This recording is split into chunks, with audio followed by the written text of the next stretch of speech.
Hey everybody, this is Rob and Jordan, and we are back for Archangel Inc. Live number 34. Jordan, how are you?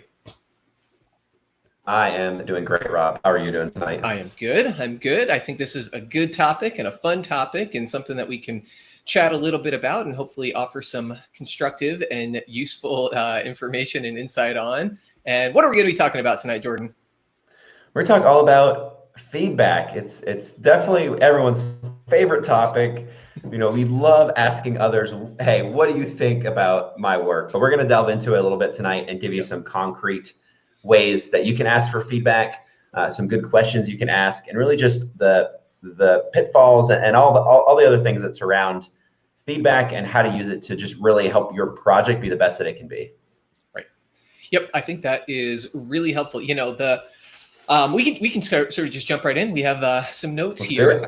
So the value of feedback, you started alluding to that. And the first thing that I would say about that is feedback is a way for you to grow, to learn, to improve. If you are taking up a craft, if you're a writer, in most cases, like Archangel Inc. authors are, but if you're doing anything that puts yourself in sort of a public-facing light, then feedback is essential. It's also inevitable. So you're going to have it. So the value of feedback, I would say, before you get to that public-facing stage, is to provide insight and assistance so that you can really maximize what the public eventually is able to access. And you'd rather have feedback beforehand so you can improve and make changes and develop your business, your story, whatever it is, than feedback after it's already out there and maybe doesn't serve you as well as it could. They say you only have one chance to make a first impression.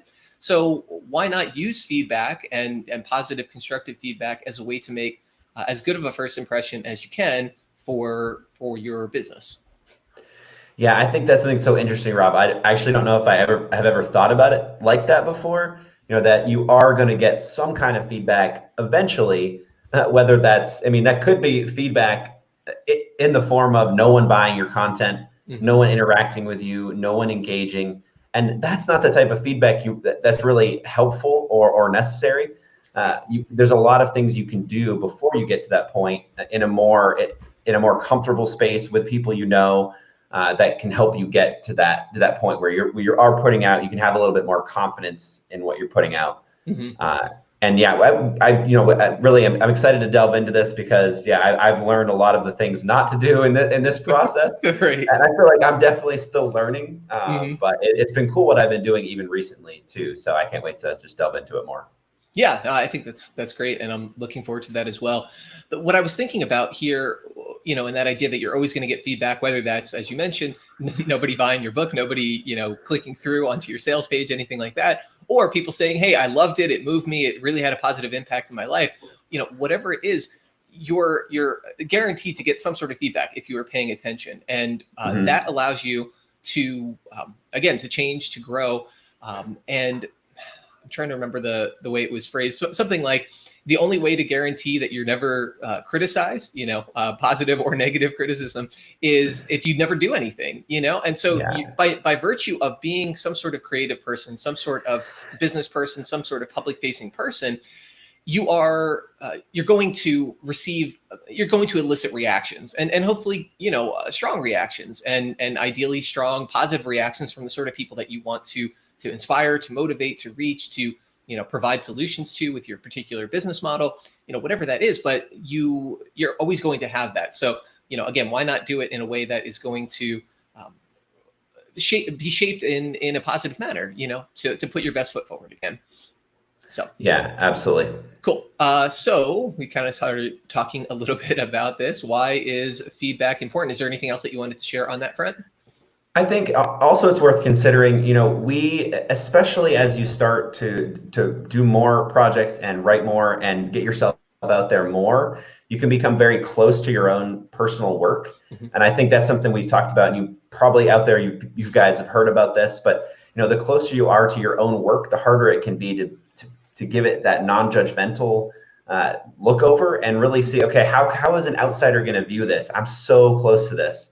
Right. I've experienced that a lot with my projects and just being like, I can't even read my book one more time. I'm just done. And it's because, I know it so well that like, I know that I'm reading it and not seeing everything that a person that had never seen it before coming at it with fresh eyes can see. And that's where I think feedback is essential. If you're launching a new project, you just ask people specific questions, and we'll get into more of the specific questions later.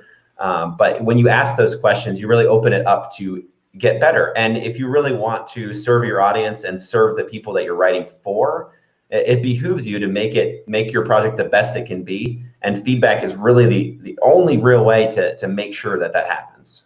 Right. Yeah, absolutely. I think that's a good point and a good summary. Let's see. I'm good with all of that. I'm moving on here. What are the types of feedback that you may need? So I have a couple of things in mind, and I can kind of riff on that a little bit, and then you can share. And I mentioned a couple of bullet points which we can get to. But there's the general feedback, from trusted people in your life, personal feedback. Hey, this is great. Keep on doing it. Sometimes we need that little bit of motivation or affirmation to keep going. And sometimes we need feedback in the other direction saying, hey, I don't know what you're doing is the right call. Maybe take a little bit of time, think about it, and get clear on what you're trying to accomplish, because you may be wasting money, wasting not necessarily money, but could be money, wasting your time, spinning your wheels, and not maximizing whatever your potential is. So, having that sort of general feedback can be really helpful. And then, specifically when it gets to the particulars of what you're doing, you can have content feedback, information from people who are sort of that objective outside perspective, or you can also have feedback that is constructive or destructive, and we can talk a little bit about that. But yeah, did you have anything you wanted to share on the different types of feedback one might look for? Yeah, so I think this is a great topic. It's a great to really kind of flesh it out like that, because I think for me, I've spent a lot of my time getting more feedback from people that if I were to ask myself honestly, I could probably say they're going to give me positive feedback no matter what. And I think that's super important to have those types of people looking at your work, because especially because if those people are going to be like, wait a second, now this isn't good. That's a great first sign to, okay, something's wrong here. Yeah. We need to share what we are doing with people. So I think it's really important to have those types of people that really do like what you put out and are probably going to be supportive no matter what, but maybe they can catch some things before they go. And like you said, Rob, just to provide that encouragement, it can get lonely to create, I think, in a box. And the more we can just get outside of that box and say, hey, this is something I'm working on. And if it's someone that really does like your work, I mean, I think it's something that they'll probably appreciate.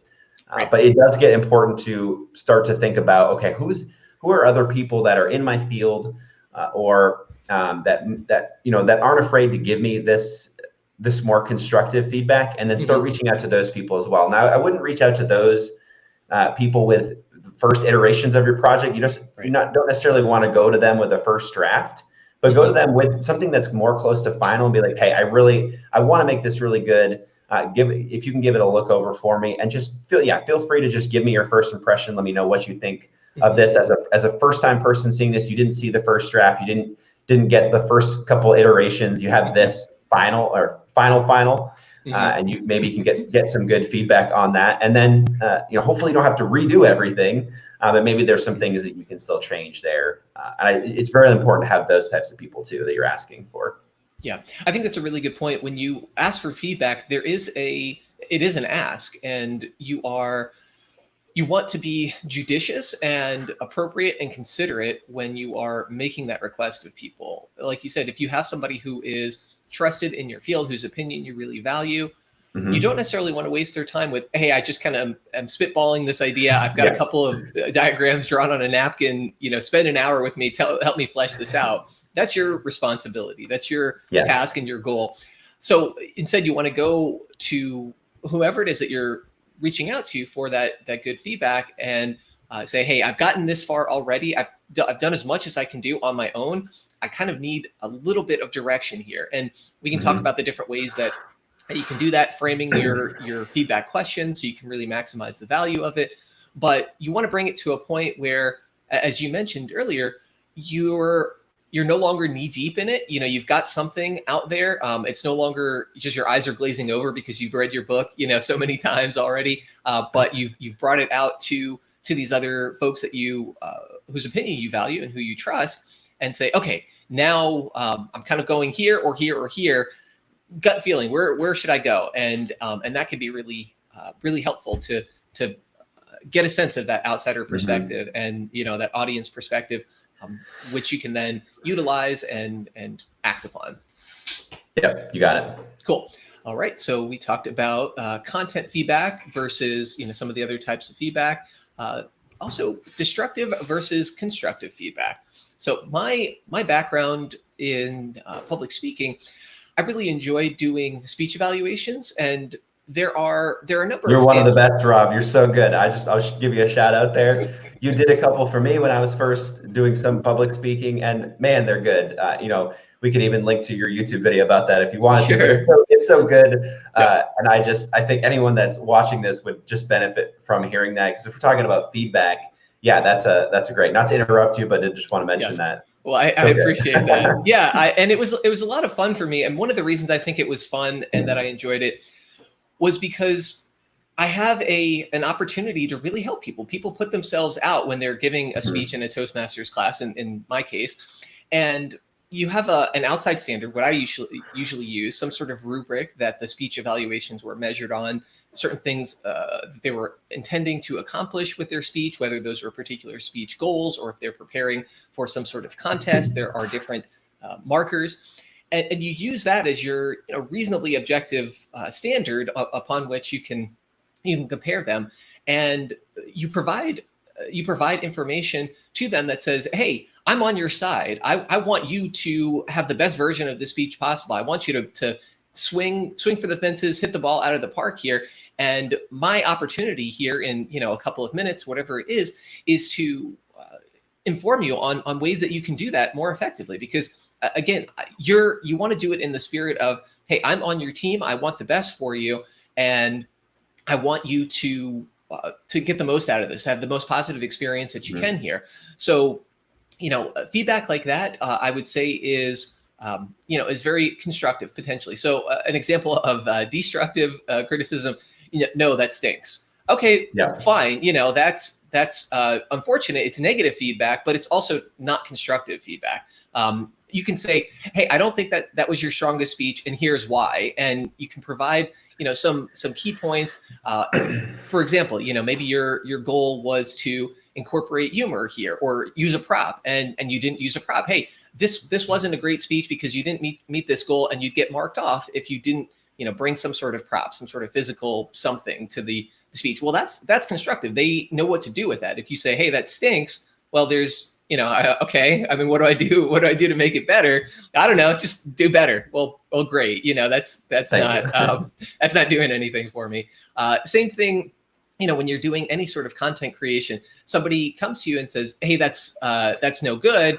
And I can't even be bothered to explain why I have the feelings that I do, why I have the response that I do. That's not particularly helpful. So you want to solicit feedback from people who are, again, on your side, who are going to be constructive and who are capable of giving you some sort of information that's actionable, something that you can work on, that you can incorporate to improve in that next iteration. Yeah, and a story I share a lot, Rob, with the destructive feedback. I had a boss once that brought me out to lunch and said, hey, Jordan, I just wanted to talk. He's like, I'm going to give you some tough feedback today. And he said, Jordan, you are not as good as you think you are. And it was like an ouch moment, because there was no follow-up. There was no here's how you can get better. Here's what I'm expecting. Yeah. There was no kind of further than that. And I think at the time it rocked me, but looking back and being able to see different amounts of feedback, I'm not going to necessarily trust feedback that is coming from a place of, let's just bring this person down. Right. That's where some authors really get upset. And I've gotten upset before over 1-star reviews or 2-star reviews, where it's just like, this book sucks. But then there's no follow through. There's no hey, why, what could I have done better? I just disappointed you. For me, it's that type of feedback that's just not even worth your time. It's not worth considering that constructive.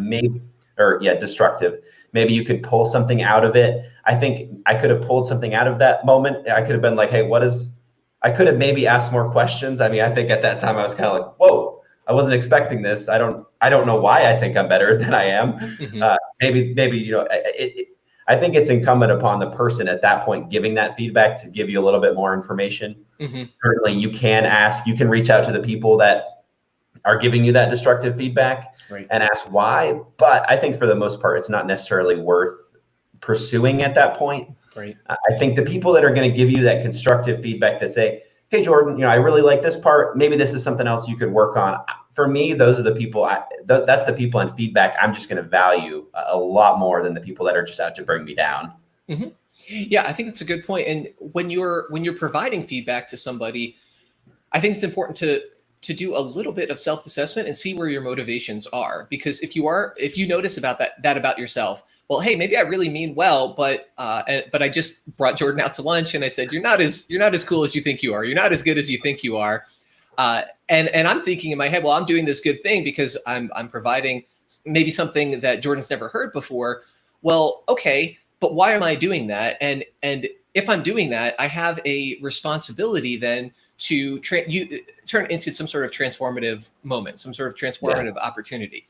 And if you're not prepared to do that, then like you said, the feedback is not really worth all that much. I mean, maybe it can speak to you in some way, and maybe it touches on some nerve where you're like, yeah, that part of my story, I really should have never went there at all, or whatever.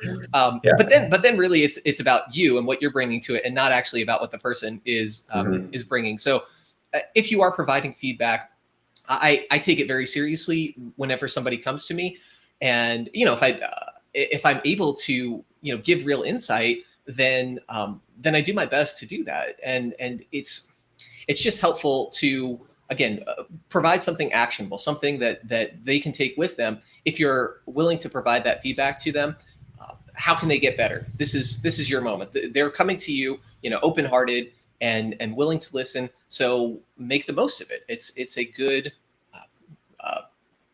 thing. It's a good thing to make the most of it. It's a great thing. Yeah. Cool. Anything else that you want to say on any of that before we keep it moving? No, I'm good. All right, cool. So timing of feedback. So I know you had some thoughts here, Jordan, and you mentioned, getting it sort of earlier in the process. Actually, let's just go along here. First note, if you have an audience, you'll always have feedback. So we kind of talked about this a little while ago. Maybe that's, dang, nobody's even looking at my book. Nobody's buying it. Or, hopefully people are buying it in droves and leaving really amazing positive reviews and giving you video testimonials about how you've changed their lives. Like that would be great. Yep. And then they're also buying everything else that you've ever done and supporting you into a wonderful livelihood. But whatever it is, you're always going to have some sort of feedback. And my position, and this is something we've started to talk about, is it's better to get trusted feedback as early as possible. So speak on that if you would, Jordan. Yeah, I think it relates to what we were talking about earlier. The sooner you can get feedback on your project and your ideas and what you kind of have going, you can potentially save yourself a lot of time. And just resources and just energy creating something that maybe not anyone's going to be interested in. And I think that's where you have to think through your motivations for creating a project. Maybe you're a person, you want to write your book because you just want to get it out there and you want to tell your story. I think that's a great motivation. But if you're asking people for feedback on that book to potentially make money, you may want to get that feedback. Okay, are you just trying to get your story out, or are you trying to meet a market need with that? Like, what are you trying to do with that? And I think feedback can really help you kind of. I think it helps me at times ask those questions of myself, because I know that once I go to someone, they may ask me those questions, and I don't want to be like, didn't think about that. Right. That's been helpful for me, just having people ask me questions. Yep. And to go back and forth with people. Well, what do you really think about that idea? Right. And I think another powerful piece of that, Rob, is when you ask for feedback and when you're asking for that early feedback, it means that you need to have some sense of what you're even doing. And I think sometimes I'm like I said, I'm guilty of this. I can have an idea floating around in my head and I'm like, I'm just going to do it. Mhm. But if I don't ask for feedback, I could potentially just do it and get it out there and never talk about it and never really actually understand it myself. Yeah. And if I were to just say, hey man, like if you have a couple minutes, I'd love to just tell you about my idea. And then sometimes, as soon as you're talking about it, you could realize, oh, actually that's not going to work. Mm-hmm. And I've had those times where, as soon as I start talking about something, I'm like, that doesn't actually make any sense because I can't even verbalize that. Mm-hmm. I'm glad I didn't spend a lot of time on that. So, I mean, that's why I think the earlier, the better, even if you're just talking about it naturally with a friend or something like that, it's always good to get your ideas out there and just talk about them. Yeah. There are two really good thoughts I think that you had there that I want to comment on. The first is, you're right. When you solicit that sort of information earlier, it forces you to get clear with yourself about what your goals are and what you want to do. And so it allows you to do that little bit of introspection and self-assessment, which in turn can help. One of the biggest mistakes that I see authors make when they're writing their book and they have aspirations of success is they aren't clear on who their target reader is and what they want their reader to get out of the book. Now, if they're writing some sort of fiction book, then know what genre you're in, know who your ideal reader and fan is likely to be, and try and meet their needs, provide them something that they're going to really take value in. Or if you're like a nonfiction author, like many of our authors are, and you have a business or something, okay, who am I trying to reach? How am I trying to reach them? What would I like them to take away from this? Do I have an elevator pitch? Can I come up with an elevator pitch that is going to encapsulate my goal here? If you do that, then you have that North Star as you're creating that content. And that's really, really helpful. The other thing that I wanted to share is feedback. We're talking largely in the context of getting feedback from other people, from trusted individuals, but feedback can take the form of market data, market research as well. Going on Publisher Rocket and doing a keyword search and a category search to see where people are interested, what sort of market needs exist. That's feedback for you as well. You can say, hey, I really have this cool idea about raising seahorses, and that's all well and good, but you realize, hey, there's 15 seahorse searches out of 15 million every day, so maybe that's not the one that I'm going to use if I actually want to make a little bit of money on this. So that sort of market research and feedback, getting a sense of what people are actually needing and looking for, can be really helpful as well. So that's that. Going back just to the topic or the note here, getting that information as early as possible can help you avoid a lot of wasted time and energy and disappointment potentially. When you put it out there and you realize, hey, actually there really wasn't a market for that. I could have put my energy towards something else and maximize my capacities a little further. Yep, absolutely. Cool. The last note here: would you rather feedback from someone you trust and or someone you commission to help now, or you get beat up by readers and competitors later, or get beat up by the market because they're not interested in your seahorse farming stories? So this is something that I came across recently. Video from James Ranson, who wrote a book called "Don't Write a Crappy Book," and it's good and it's helpful. And he's an editor and ghostwriter, and he says, look, if I'm your editor, if I am your ghostwriter, I'm working with you, maybe I'm going to give you some pretty significant feedback, some criticism, some information that you don't love hearing. I'm not, but that's not my job. My job isn't just to tell you how awesome you are. He's like, I can do that if you want to pay me to do that, but you're paying me to edit your book. You're paying me to make it as good as possible, because right now I'm on your side. I'm on your side in part because you've commissioned me to do this, but also hopefully, you've developed a relationship with your editor and they care, they have a sense of what you're about, and they believe in you and your message to some extent. And you say, look, I'm on your side. Let's shore up our flank. Let's make sure that any criticisms that people will have, whether they're your readers or your competitors, if you're a business person, that there's not a soft target for them to attack. There's not something for them to say, hey, this Rob guy, he's all right, but did you notice that in his book he didn't talk about this at all? So obviously he doesn't know what he's talking about, or whatever the case may be in your particular circumstance. You really want to just maximize your ability to put the best foot forward. Again, put your best case forward and have somebody who's capable of translating that and putting themselves in the in the seat of that target reader, that target demographic that you're trying to reach, and tailoring the message so that all of that really good, helpful, useful information that's in your head because you're an expert in your field, because you're inquisitive and you've done the research and you've spent time in the trenches, all of that is conveyed in a way that is actually approachable and decipherable by somebody who doesn't, live in your head, who hasn't gone through all the same things that you have. And instead they're able to get all of that distilled in the best possible way.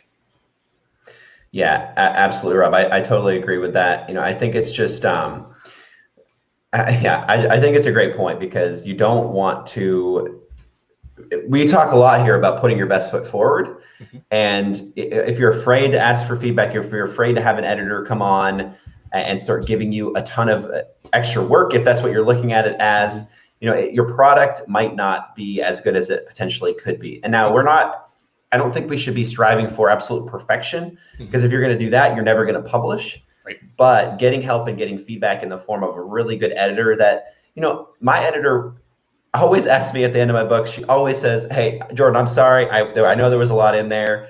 I gave you a lot of feedback and just tough things." And I always say, you know what, that's why I hired you to jump in here.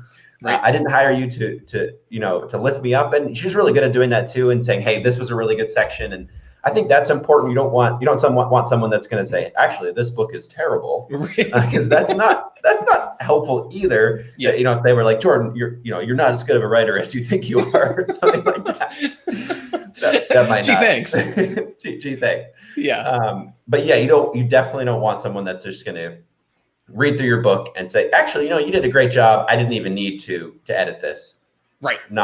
There's no way that's true. If you're going to look through a book, you're always going to find errors. Like we said, most books are not perfect. There's always going to be something in there that slipped through that if someone new is looking at it could probably find. So. Mm-hmm.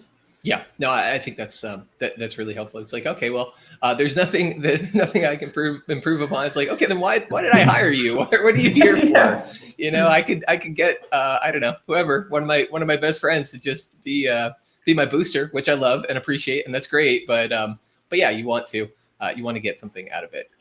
So yeah, okay, absolutely. Moving on, feedback solicitation. So best practices. I know you had a number of thoughts and different things that you've learned. Is there anything you'd like to share as we get started here? Yeah, I think that's what I was thinking about earlier. Was going to say, when you're starting to figure out what your idea is or what you even want your project to look like we said, once you start having to talk about it, you start to learn what types of questions you want to ask, because you're like, okay, this is what I'm thinking. So you can go to your people, and that's the first thing in the best practices is to make sure you come armed with questions. And I think we're going to talk a little bit more about that, or potentially right here in this section. Yep. But you want to come with good questions that are more than just, "Hey, what do you think?" You can use the "Hey, what do you think?" questions for your initial people. Right. Like I everything that I do, Miranda has to see. And unfortunately, she's like, "Oh, do I really have to look at everything?" Right. Yeah, I just want to know, like, if this is bad, like we said, I don't even want to spend any more time on it if this is just garbage. And I don't think it is, but maybe it is. Right. Those people you can say, "Hey, what do you think?" And they're probably used to getting things from you and seeing things from you.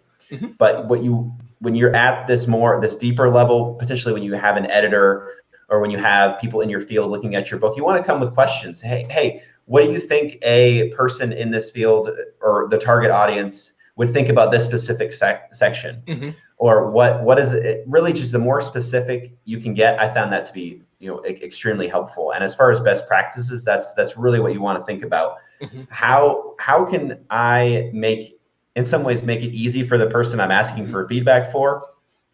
If it's an open-ended question about your book, it can be really hard for that person to give you that feedback, because I don't even know what to say. Right. But if it's like, "Hey, I specifically, what do you think about this section?" Or "What do you think someone in this thinking about this or going through this might think in this part?" And then that's a lot easier for them to follow through, take a peek at your book, and then give you that feedback instead of just this open-ended question.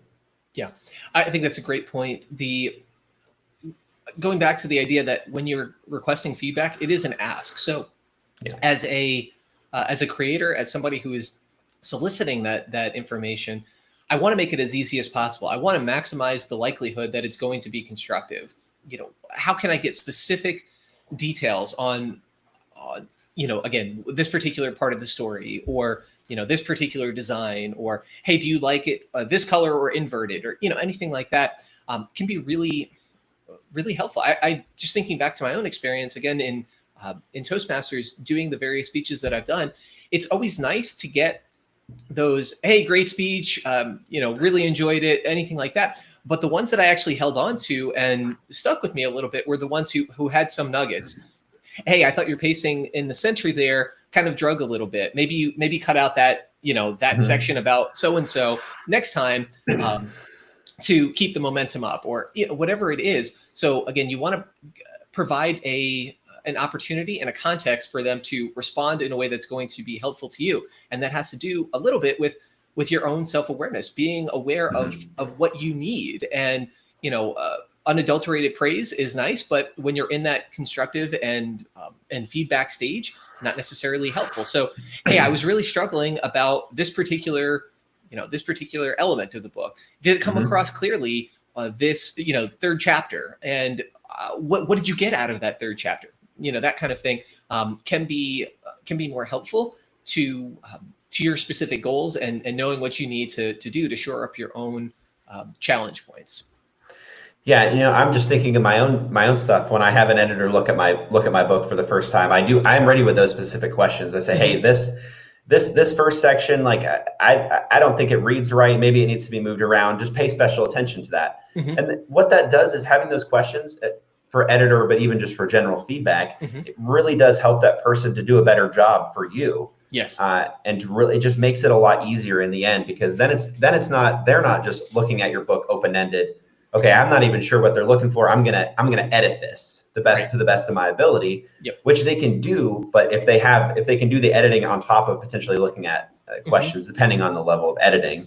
Right. And the same thing I think with public speaking and transitioning. I know that's something I struggle with. So when I go to my speeches and when I do that, I bring that up and say, hey, I can make a point. I could talk about this, but when it comes time for me to talk about something else, I get kind of lost in where I'm at. And then what that does is it puts that spotlight on that in a way, so that the people watching and the people reading your book or anything like that can actually be looking at that specifically. They can be watching for that. And if you struggle with it and are okay with sharing it, that's how you can improve. Yeah, exactly. Maybe you're trying something new out and maybe it works really well, but you didn't tell your evaluator, your feedback person, hey, pay attention to this. Let me know how it goes. They might not even take particular note of it. It might be really effective, but they don't think to say anything about it because, hey, I didn't notice to pay attention to it. You didn't tell me to, and it worked well, which in a way is sort of feedback. But if you say, hey, I kind of struggle here, keep an eye out for something that I could maybe do more effectively, then they, again, their ear is attuned to that. They know what they're looking for. So on this note of do give helpful prompts, we'll list a handful of questions and different ideas. But one of the first things I would say in terms of a helpful prompt is when you're bringing it to your editor, your colleague, whoever, to get this feedback. Hey, I'm writing this book. I'm writing this book for small business owners who are looking to grow their business and looking to use publishing as a tool. Here's the information. Here's the manuscript. What I'd like for them to get out of it is a sense of how they can proceed, different ways that they can use publishing to help build their brand, and let me know if it's effective to that goal. That was kind of my pitch for the published professional. And you can say, this is the frame, this is the prompt. I want you to tell me if it's actually accomplishing what I hope it's accomplishing, what I think it's accomplishing. And that is a good framing device and a way to set the stage for whatever other information that they want to share about it. Yep. Cool. All right, so let's talk about some helpful prompts, some things that I think might be good to ask, and we can kind of breeze through these and then chat about them. So ask your reader, who is this book meant for? I mean, maybe you have in your mind who the book is meant for, but if you don't tell them beforehand, if you go the opposite route and say, hey, you've read the book or you've looked over this content, who do you think this would be good for? Who would this be meaningful for? Is it too long, too short, or just right in length? Do you think it moved well? It had good pacing. What about it work for you? Would you like to have seen more or less in certain places? Do you think I droned on here and I was, too cursory there? What are the takeaways of the book? What are you walking away from? You've read this book.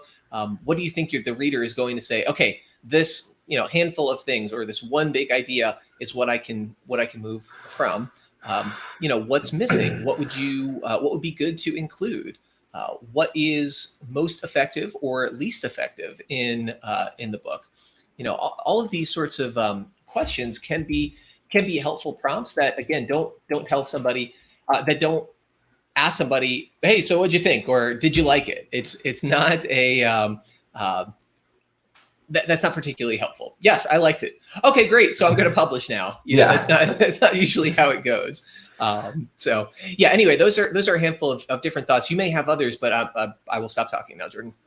No, it made me think too, what you mentioned earlier with using research as a way to get feedback. Mm-hmm. These are great questions if you're going to be browsing other books similar to yours on Amazon and looking through the reviews. Mm-hmm. What are people saying about those books? What are the answers? What's if someone comes right out and says, this book was pretty good, but it was missing this. Right. Well, maybe that's something you can talk about in your book and may want to add a chapter on. Yeah. That research like that is particularly helpful because it's real people, having a problem and all about, books for the most part, unless it's fiction, and there's fiction too, but books are about and services are about fixing a problem for people. And if you have people right in the comments just directly saying, hey, I have a problem with this book didn't address it, maybe that's something you can do. And I think you can ask any of these questions, see if there's any verbiage in those potential reviews and see if people are showing that. And you can definitely, you can get that for your own books. I could see this being a valuable practice for me to go back through my books and see what people are saying, to see specifically if they're asking or answering any of these questions right here, to potentially provide further feedback for me as I continue to refine and build my audience. Mm-hmm. Yeah, no, that great point. It's those questions are, again, helpful for you if you've already written the book, but as you're doing that market research and looking at what your competitors are doing, okay, well, how can I bring something new? How can I bring something different? How can I bring something that's going to be meaningful to the market? It's not just a reiteration or a rehash of something that's already out there, but what's my selling point? What's my unique and distinctive point of view that's going to contribute to the conversation, to your audience, whatever it may be. Cool. All right. I think that's good on those. So next thing we can talk about filtering feedback. So you've gotten feedback, and what do you do if that feedback isn't exactly what you expected? Maybe you go in and that, hey, this chapter 3, I'm really struggling with it, and you're not able to move forward, but somebody can give you some good feedback and help you move.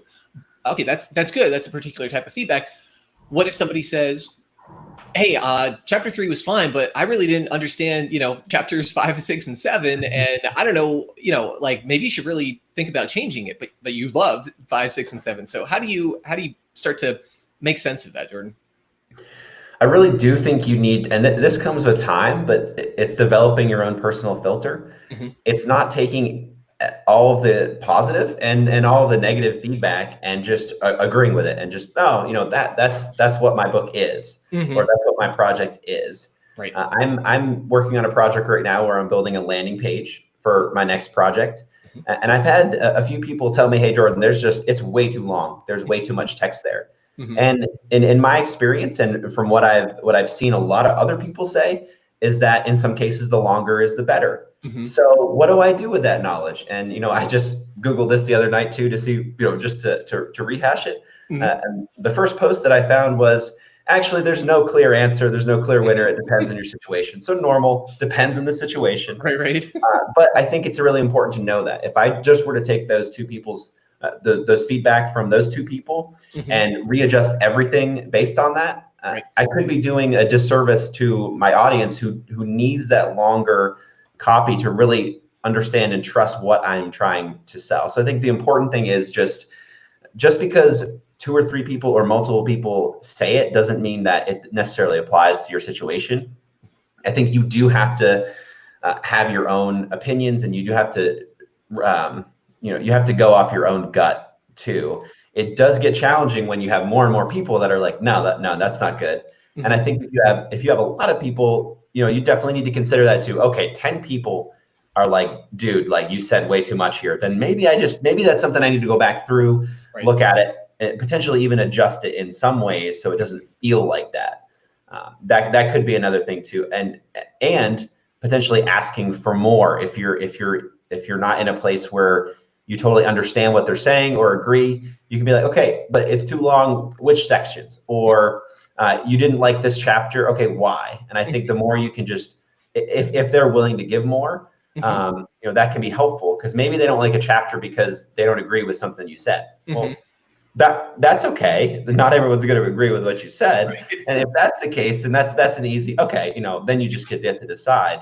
But if there's something specific in there that was a turnoff to them, or like, I don't like that you mentioned that, or you said something weird there that just kind of threw me off, and then the rest of the chapter was just kind of that's potentially good feedback. Because I mean, when I have stories and sometimes they just don't work. They work for me, but they're not going to work for the reader. Those things you can just take out or replace, and those things are easy changes. So I think, not to talk too much on that one thing, but I think the more you can just get more feedback and really delve into what people are saying, the easier it is to actually apply it. Yeah, no, I think that's really helpful. Couple of thoughts. One, yes, when you're putting all that together, if there are things that are easily excisable that you may lose people on, finding out about that, and saying, okay, yeah, actually, I didn't need that obscure metaphor or that weird reference to something else, or me talking for 2 paragraphs about my favorite cartoon as a kid. Fine, great. That like you said, that can be helpful feedback. The other thing, just gathering my thoughts here. Sure. No, I was thinking. There's been times where people have said to me, "Hey, Jordan, you need to, you've already had 3 Marvel references in your book. Stop with this." Right. And that's okay. I get it. Like, okay, I'm a big super geek and nerd when it comes to nerd when it comes to Marvel stuff. And I do put them in my books. And if I'm writing a business book, 1 or 2 to get the personality out there, I think is fine. I like that in my books. But if I do get the feedback and I don't realize I have that many in there, I think that's good feedback too. Is your personality coming across, or is it coming across too strong? And then it depends on the genre of the book. Like, if you're going to write a business book, you might not want to push that as much. People want to get their information. They want to, they want to have it now. They don't want it to be this long drawn out, and they may not necessarily want to get to know me, which why wouldn't they? But maybe they just want to read it and get the information. Right. Yeah, exactly. I think that's a little too much inside baseball, for certain sections. Those kind of things, can be helpful, and you can figure it out. The other big point that I wanted to talk about is there is a balancing act, because it's tricky. Like you said, you can, if you overvalue input or if you overvalue feedback, you could end up kind of pinballing. The first person you read or you send it off to read says, "Hey, I don't like this," and you're like, "Oh my gosh!" And then you have this crisis of conscience, and you change the entire manuscript. You excise all sorts of things. Rebuild it. Not quite from the ground up, but maybe close to from the ground up. And then the next person you send it to, they're like, "Well, none of this makes sense. What if you did A, B, and C, and that was actually in your first, version?" So it can be a little bit difficult. And as you started off with, you have to develop your own internal filter. And part of that will come from just getting more reps in, getting more people taking a look at it and figuring out if this is a representative sample or not. It may turn out you give it to 2 or 3 people and they either love it or hate it, when, the other 200 people that you potentially will send it out to, or who will see it, might feel differently. But you don't know that if you're overvaluing, that smaller sample. So it can be tricky, but I think that the best advice, really, get it out there, know where you're at yourself, try to, again, get clear on your why and why you're speaking in that way. Have some sense of purpose behind your own writing to know, okay, this is either a core value or a core statement or a core style of mine, and not something I'm really interested in abdicating, regardless of the feedback that I get. and then figure out what parts of the book, maybe it could be most of the book that you're like, okay, yeah, I'm committed to it, but I'm not attached to it. I believe in it, but I'm persuadable. And so you kind of start to figure all of that out, and again, start to be selective about who you're getting that feedback from and what sort of feedback is that feedback is going to mean to you. Yeah, I think it really comes down to being confident in yourself and what you're offering. And if you can have that confidence, you can ask for that feedback. And then, yeah, if a certain person is giving me feedback and I know they have experience in that specific area, and they say, hey, Jordan, like if it's someone who creates a ton of videos and has great video content, and they potentially give me some suggestions for my video or something like that. Right. Or you could just say, if an author has written 10 books and they're giving feedback on your organization, that is really good feedback that you can really take to the bank. But if that same person if that same author is giving you, say they've written 10 books on seahorses, and they're trying to give you feedback on the book that you're writing about golfing, you can take their organizational feedback because they're an author. But if they start to tell you all this stuff about golfing, that's when you have to think about, okay, this person is an author, and it's great to take the feedback from them, but they don't have experience. They don't have the experience that I do in this specific area, and then I got to stay true to that. And that's where having that confidence, you don't want everything to be kind of, you don't want the tables to flip over every time and start fresh. But yeah, it's really important just to consider who and where the feedback is coming from. Yep. Yeah. Good input. Absolutely agreed on all of that. So we've got be selective about who you solicit input from. And the last thing I'll mention on that is, again, some of this will come with time. Developing that confidence. Sometimes it's easy. It's like, oh, just be confident. It's like, okay, but based on what? I don't know how to do that. And part of that will just come from putting in the work, getting the repetitions, knowing that you're doing what you can, you're learning the best you can, and over time, it may not be perfect now, but my gut tells me this, and I've tried this 100 different ways, and this is kind of what works. And maybe the 101st and 110th and 200th way after this will continue to get better, but you're still that confidence will come little by little as you start to develop your expertise, develop your practice, develop your business. Yep, absolutely. Cool. So a couple of things about, who you solicit input from. Do they have your best interest in heart? So are you going to go to your competitor and the person who, you're also a jewelry salesman and go down the block and, do you want your fellow jewelry salesman to say, yeah, this is going to be an amazing book. If their book is already at the top of the charts and they don't want you there, maybe not. But, you can start to figure that out. Do they have your best interest at heart? That's a question to ask. Great question. Yeah. What do they bring to the table? Like you mentioned, your seahorse author may know a lot about building about his particular topic and about publishing and writing and all of that. But they're not necessarily going to contradict persuasively, what Jack Nicklaus or Tiger Woods says, like when you're writing about golf, like, okay, sorry, seahorse author, I don't believe you when you're telling me about putting. Like, I don't. And, so what do they bring to the table? And then try and separate out, okay, I can implicitly trust this, or I might be a little less confident about, this other part of what they tell me. Another thing, are they in your target demographic? If you're writing a book about some sort of,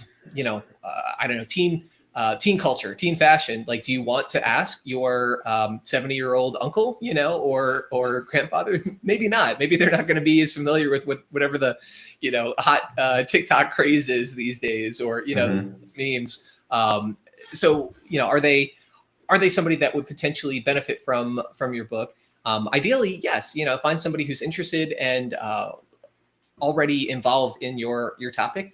But if they're not, weigh that consideration and weigh their feedback accordingly.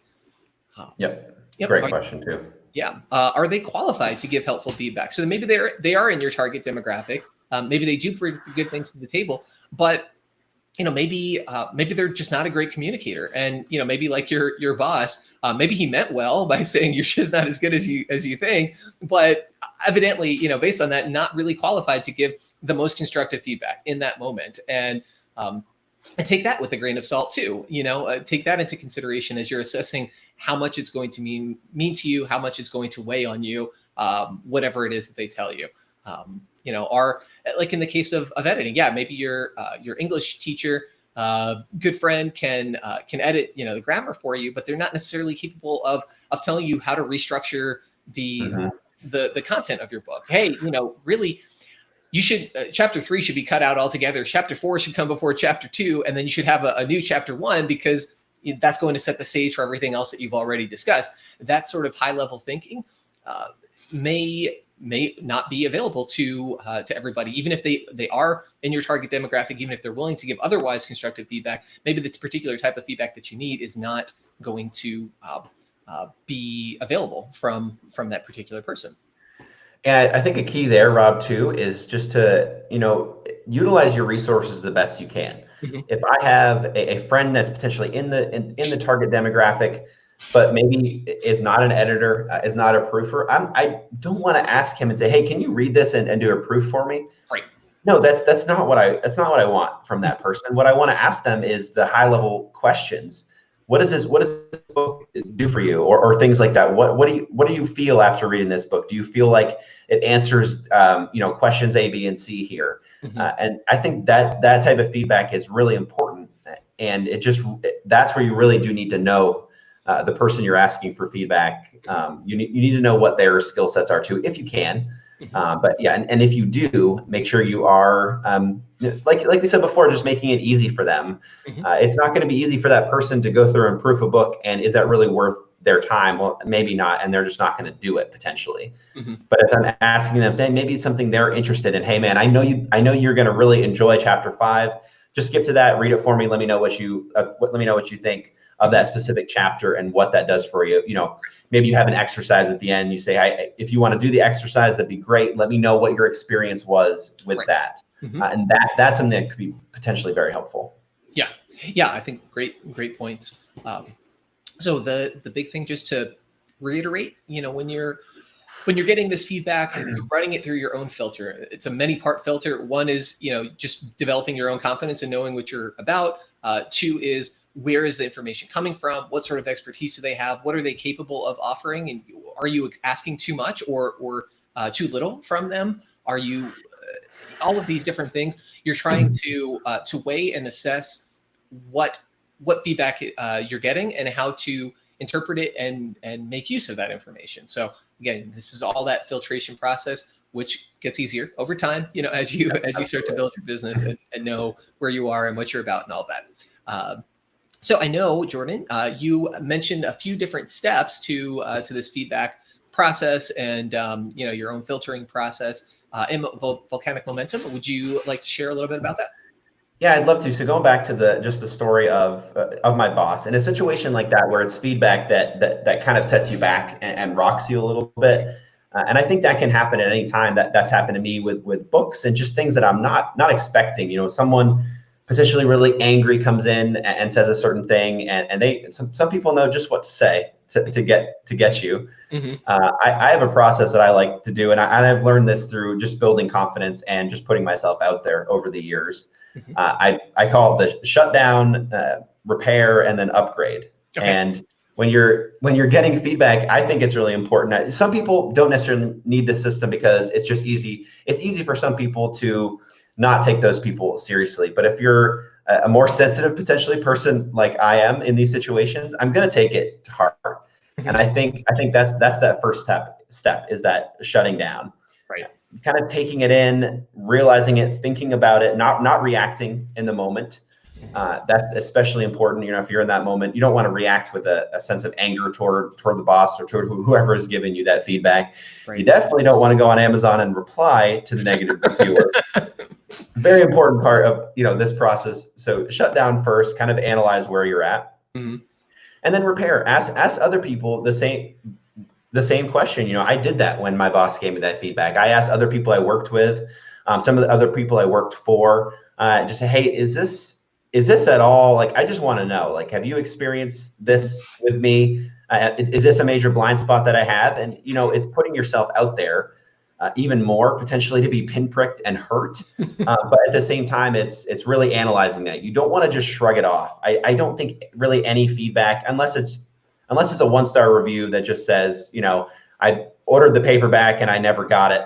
I mean, that's not what we're talking about here. We're talking about damaged, 1 star. Yeah, exactly. Sorry, talking Amazon. Yeah, things like that. We're not talking about that. We're talking about the stuff that grips you. Just asking other people, what they think. And then the last step is that upgrading process. Really just, like we said, take it to heart, but maybe realize, hey, it upgrades you because you realize this person does not fit what we were just talking about as someone that meets my qualifications of someone I want to take feedback from. Now, you don't want to get to that place just because it's negative and potentially constructive feedback.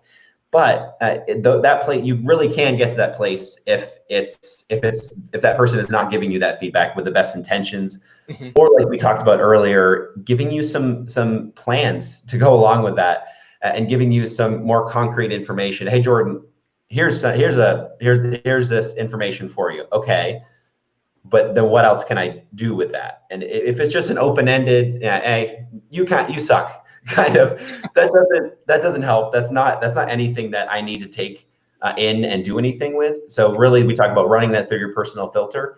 I ran it through that filter, and at the end of the day, I just decided that that's not something I'm going to listen to.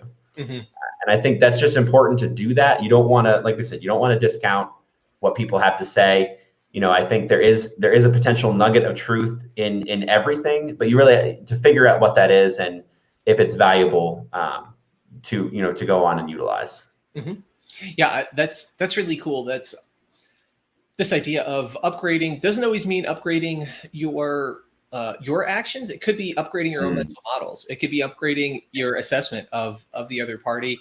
It could be, all sorts of things. Or it might be, okay, yeah, that is good feedback. That is a blind spot here. I had no idea that I did X and it was received in this way. So I need to take a little time, again, shut down, repair, upgrade, assess, have a little gut check with it. How can I, one, feel a little bit better about that process myself, but then also maybe repair my own behavior, and then, upgrade. Now you have a new version of yourself or a new mental model that you're working with, a new framework, a new relationship with a particular person, and you use that to move forward, because it's sort of that idea of the growth mindset. There are challenges and there are things that we encounter that aren't exactly how we'd like them to be or how we expect them to be. What do we do with that? Well, we can shut down, or we can use it as a learning opportunity, as a growing opportunity. All right, well, that didn't quite work out in the way that I was hoping. What can I do differently? How can things go a little bit differently next time? How can I make the most out of this so that, even though bad things may happen, unfortunate events may happen, accidents may occur, whatever it is, I am choosing to make the most out of this situation. So I like it. Really cool. Yeah, and I think you could potentially even use that same system to run feedback that you get about a book or a specific thing. Really, just not reacting as much as you can, and just taking it in and thinking about, okay, this is what this person says, but is this how I really want my book to read? It can be very easy to go down this stream of, we were talking about before, of this person says this, so I'm going to do this, and then this other person says this, so I'm going to add that on top of it. You could potentially end up making a lot of work for yourself. But if you were to step back, you were to think, maybe that's not really what I want to even say there. Right. So you can use that same process there. Yeah, I think that's a good point. There can be so much information. Sometimes it's contradictory, and you don't really know what to do. And the instinct, the safe instinct is, well, I'll just layer it. I'll just do everything. I'll do everything that everybody says, and I'll hit all the right notes. That's how I'm going to do it. But it doesn't necessarily work. It reminded me some quote about, all the different sorts of diets, whether it's, low carb or low fat or paleo, or, it's like, there's, I don't think literally any food that everybody agrees is good for you. So if you follow all the elimination diets, you are eating nothing. It's like, you're not eating meat, you're not eating vegetables, you're not eating fat, you're not eating carbs, you can't live your life that way. You have to find something that, some sort of flagpole that you can hold on to and see, okay, this is where I am, and this is kind of the way I'm going to approach it. And I get it. I trust and believe in the sincerity maybe of the feedback that I'm getting, but that doesn't speak to me. That's not going to be something I'm going to incorporate. And I can't just add one bit of feedback on top of the other, layer it all, and hope it's going to be cool. I've got to still find that core and find that center for myself. Yeah, don't drink water anymore, Rob. Never. Right, just don't even do it. Yeah, it was something. It doesn't even matter what it is. You can't drink it. Yep. Exactly. Cool. Okay, so there are a couple of things that you and I have both been working on that I thought we could use as specific examples, just illustrations of some of the things. And you mentioned Inbox Buddy, so I'd love to hear a little bit about that and some of the feedback that you've been getting and how you've been approaching it. Cool. That's a project that I was alluding to earlier that I'm building a landing page for. Inbox Buddy is going to be a 90-day program that I'm doing for people. That's going to be sending them a message daily. It's going to be a video message, audio message, and really it's just to tackle a goal for 90 days and to come out stronger on the other end. I'm tailoring it around people that are wanting to jump into entrepreneurship and are eager to build something on the side. But I've really been doing a lot of thought work with this and trying to make it really something that my audience would benefit from. So it's been a lot of time in the early stages of this, just reaching out to people and say, hey, what do you think about this? Is this something that I should even pursue? And I got some good feedback with that. So I moved forward and I've gotten a lot of feedback on the specific landing page on very minute details. But it's been really helpful this time around because I've come with questions and I'm really asking people to be open and honest. And I've even said to people, hey, just let me know what you think, because I'd rather hear what you think than, like we talked about earlier, I'd rather hear what you think than, launch this thing to crickets, because I really feel like it's valuable. And I want to make sure that the value that I think is that I'm offering is being shown by this page. So that was kind of like my specific questions. Yeah, I think it's gone great, Rob. It's really cool. And I can't wait to show you too. I've been waiting on you to, be one of the last people to look at it. I've been purposely doing that. Again, when you're setting yourself up, thinking about different people, you don't like we talked about earlier, you don't want to get people kind of used to something. And then well, what do you think about this? Yep. Well, what do you think about this? Like, well, hey, Jordan, like, I'm kind of done. Like, I've already given you like feedback about that. Like, I don't really want to talk about that anymore, and I can certainly see. Sorry, opportunity lost. And that's where you think, like, manage your network. Think about the people that are going to be best at each level, and wait to reach out to people until it gets a little bit closer. Yep. So yeah, that's what I'm working on right now. But I definitely think it's been really exciting because I think with that feedback, and I've actually jumped on some video calls with people and done some screen shares, and they've been very gracious with their time and looking over it with me and providing some really solid feedback. And now it's tough to receive it because it's just, not necessarily tough for me because it's hurting my feelings or anything at this point. I have a pretty healthy detachment to it because it's been a short-term project. Now with books, it feels totally different because you're working on a book for so long.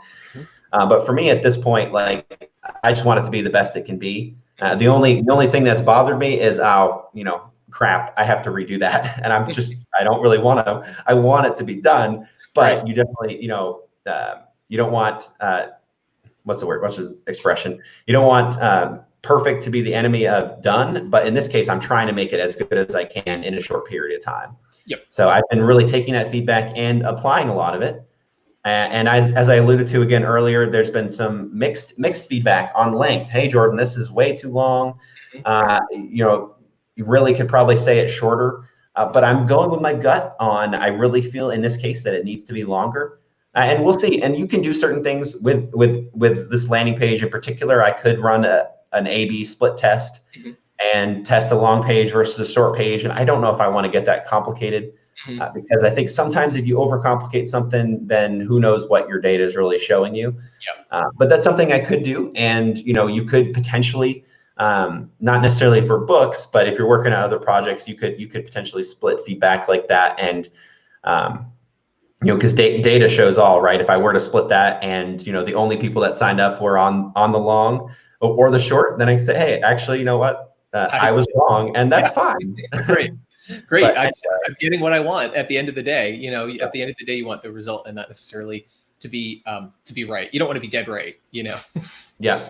So yeah, I'm learning just to take that feedback, but also to really go with my gut in these situations. Like I've done these type of things before. I've read a lot about this. I have some of my own opinions on it, and you don't want to lean too much into that where you can just be prideful about it. Mm-hmm. But if it's your project and there's certain things that you feel really strongly on and your gut's telling you, I think it's really important to follow through those.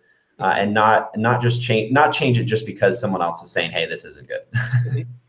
Yeah, no, really, that's cool. Thank you for sharing a little bit about that. A couple of thoughts. One, we've mentioned this before, but I like the aphorism. The opposite of a simple fact or a simple truth is a falsehood. The opposite of a deeper truth is another truth. So you talk about. You don't want the perfect to be the enemy of the good, and done is better than in development or that kind of thing. And simultaneously, you want it to be good. You can hold both of those ideas in your head. You want it to be as strong as you can. You want it to be as tight and as polished and as sophisticated as you're able to get it. So there is a place for each of those when you're approaching it and thinking about it. And again, you can hold those seemingly contradictory ideas in equal esteem, as you're in that development phase. What also thinking about the trying to balance that, not being prideful and at the same time trusting your gut. One of the good bits of feedback I've heard on I'm writing a book is if you know somebody that's your sort of target demographic, whether you're somewhat your ideal reader or your ideal client, maybe even somebody that personally, think about it in your head, like, who am I trying to help? If I can think about my social group, my group of friends, family, extended network, write for them, create this for them. Imagine them specifically. And that can in turn, they can become your avatar, the stand-in for all those other people. You might be surprised at how much it's able to help individuals beyond, just that one friend that you're thinking of, or that couple of friends that you're thinking of. Because, when you have that, my sense is when you have that vision, when you have that sense of what it's all about, people can kind of latch onto that identity, and they can start to manipulate themselves. Like, yeah, I can sort of see where that person is, or I kind of want to be that person because, hey, this whole book is written for me. So you lead with that authority or that sense of purpose, and that becomes a calling card for people to kind of hang their hat on and get behind. And that can be really helpful, rather than, like we talked about earlier, just trying to make everybody happy at the expense of all of those different parties, going down to eating or drinking just water and then maybe even not water, after that. So, all very, very cool. Nice idea. And I will share just a little bit about what I've been up to. Another project that I've been working on is Precision Prep, which is a bookkeeping and tax preparation business. I've been working on that. Some folks may know doing that. Worked at a private firm for a couple of seasons and have been kind of just in development. One, it was just, okay, how do I find a name? Just brainstorming a name, getting some good feedback on that. And then once I had that, getting the business set up, building a URL, kind of brainstorming on different URLs, trying to figure that out, and then getting specific feedback on some designs that I've had, website design and business card design and logo and that kind of thing. So, the way that I've been approaching this feedback question is, okay, I have this specific thing. I know that I want to get a logo, for example. Send it out. See what people whose opinions I trust and whose feedback I value have to say about it. And it's a limited number of options. I'm not saying, hey, what should I do for my logo in a general sense, and then ask people who aren't designers, to pick from the infinite possibilities what I should be using. It's like, okay, no, here's a handful of things. Here's a handful of URLs. Here's a handful of business ideas. Here's kind of what I'm going for. Help me. I would love your help. And it's been really, really helpful and effective so far. And we'll see how the business goes. It's something that I feel good about and excited about. And I'll have more of a discussion perhaps at a later point, and mention to people who might be of interest, or who might have some interest in it in the Archangel Inc. audience. But yeah, building all of that and getting feedback, knowing exactly what you want, and being judicious in who you ask. Like again, you mentioned for me, Jordan, I haven't seen many of the details of this project of yours. I didn't have you involved in the early stages of the website. I wanted you to have a fresh look by the time it got to a place where I wanted it, or I wanted to share it a little bit and start to get some of that additional feedback. And I haven't really shared it too widely with other people. So having discretion about that can be really helpful. Once it's dialed in, then and I feel good about it, I feel confident with it. Then I can share it a little bit more widely and get that additional wider feedback from maybe people who have softer influence on me. The people who have stronger influence on me, for particular things, those are the ones that I'm going to use to help at the more foundational levels. So yeah, good. Yeah, it's just like the idea, don't share your first draft on Facebook. Right, exactly. I feel like we could make a meme about that, but yeah, you don't want to share something that, unless you're really, spell it out and say, hey, this is my first draft. But yeah, for the most part, if you're sharing something wide, you want it to be pretty close to done. Right. And that's where that, I don't know if we really even mentioned this, but you were just kind of alluding to it. The more you can make this a one-on-one process, the better. And I think that's kind of the framework we've been going from. But yeah, reaching out to people directly that you know or otherwise respect, and just being like, hey, I'm sending this directly to you. Here's a link. Here are my questions. Right. Yep. No, great. All right. So the value of feedback. Feedback is valuable. That's it could have been a 4-second video, Rob. Exactly. The end. Yeah. Cool. All right. Is there anything else that you wanted to share as we wrap things up here, Jordan? No, I'm good. I think this was a good one. I enjoyed it. Yep. Likewise, folks out there, thank you for watching. Anybody who is tuning in, and feel free to leave comments, thoughts, questions. If you liked the video, if you found it helpful, we'd love to hear that. We'd love those thumbs up and subscribes and all of that. And we will see you folks next time. Have a good rest of your night, everybody.